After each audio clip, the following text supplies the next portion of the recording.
Fishermen are used to spending their lives at sea. It's just what they do. But that doesn't mean that they enjoy it all the time. Sometimes there are storms, and sometimes the fish don't bite. And then sometimes you find a lost ship that hasn't seen daylight in over 200 years. Welcome back, everyone.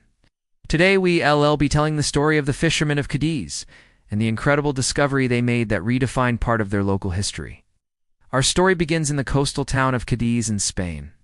This is where our fishermen spend most of their days trying to make an honest living working the sea. Fortunately, though, the sea isn't being kind to them today. The weather is rough, and the fish seem to have gone on strike. Just as they're about to head back empty-handed, one of the fishermen notices something floating at the surface of the water. At first, he thinks it might be another piece of driftwood or some other flotsam the tides dragged out to sea, but as he gets closer, he sees that it's actually the hull of a sunken ship. With renewed hope, the fishermen steer their boat towards the wreck. If they can get this ship out of the water, maybe they'll be able to salvage some of its cargo. Or maybe they'll just be able to sell the ship itself for a handsome profit. The fishermen work hard to tie cables to the ship so they can pull it onto their boat, but it's no easy task. Finally, after much effort, the ship is hauled up to the deck of the fishing vessel. Once they take a look around, they realize that this is no ordinary boat.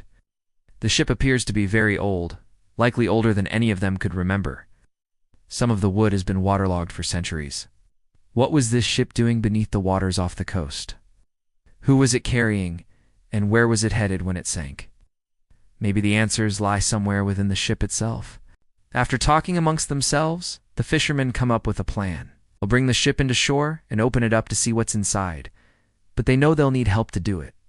They radio ahead to their friends who own diving businesses to come down to the docks as soon as possible.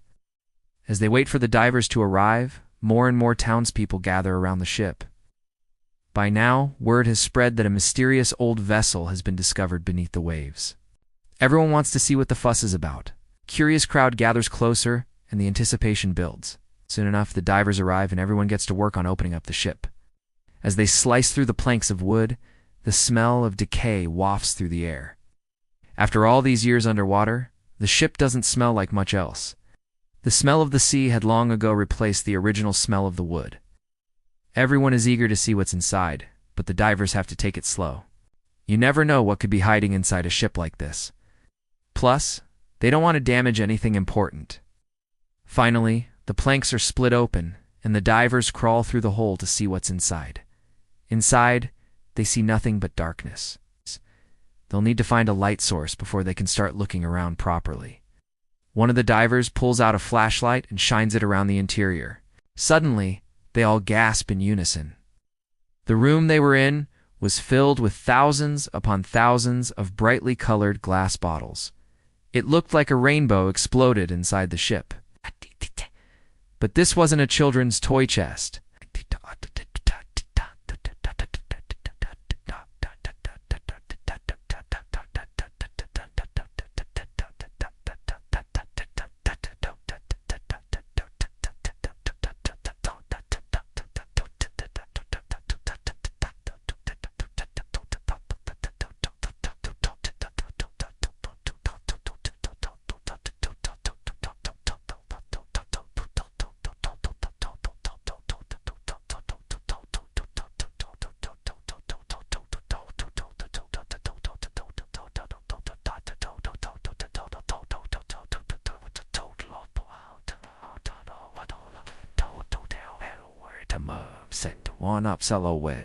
That meant this ship was likely transporting supplies for the military. But what military and why?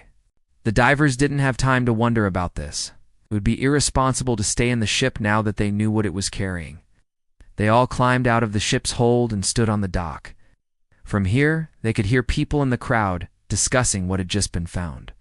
Someone called out that they needed more help to finish unloading the ship, so more divers suited up and went to work.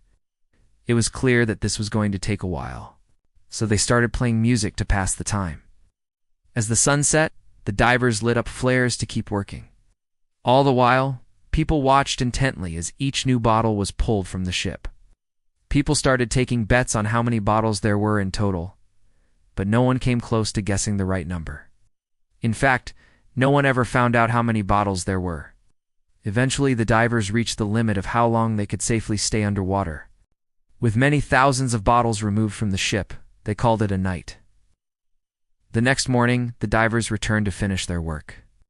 They continued hauling the bottles out of the ship until they found something else: old documents tied together with a leather cord. Once they decoded the script, they learned that this ship was called the Nuestra Señora de las Mercedes.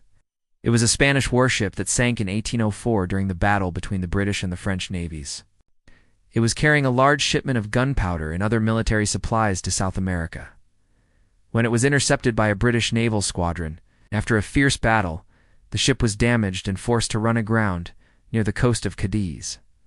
Luckily for the crew, they were able to abandon ship before it sank, but unfortunately, most of the cargo was lost forever. The divers had just uncovered a piece of history that had been hidden beneath the waves for almost 220 years. But this wasn't the only thing they found. As they continued to sift through the remaining contents, they also found old rifles, cannons, swords, and other weapons. The men who originally loaded these onto the ship had done so with the intention of fighting the British. Now the very same weapons were sitting harmlessly in the hands of modern-day Spaniards. The divers worked tirelessly to catalog everything they found. There were just so many items that it would take months to unload the entire ship, and that's exactly what they did. Every weekend and holiday, the divers returned to the ship to see what else they could find. Together, they uncovered over 600,000 pounds worth of war supplies. This wasn't just an exciting archaeological dig, though. It was also a logistical nightmare. How were they supposed to move all of these old weapons and bottles of gunpowder? Surely they couldn't just dump it on the nearest landfill. Authorities decided that the safest course of action was to sink the ship back down into the sea where it belonged. The divers were disappointed, but they understood why it had to be done. They were at least able to remove some of the bottles and weapons before the ship was sunk again. One diver even took a small piece of wood from the ship's hull to remember his time there. Once the coast was clear, the authorities used explosives to sink the ship back into the water. It was quite a spectacle to watch as the ship slowly disappeared beneath the waves once more. Even though the ship was lost to the deep, the artifacts found within its rotting hull lived on. They were taken to museums all across Spain and Europe. You can still visit them today if you're interested in seeing them for yourself.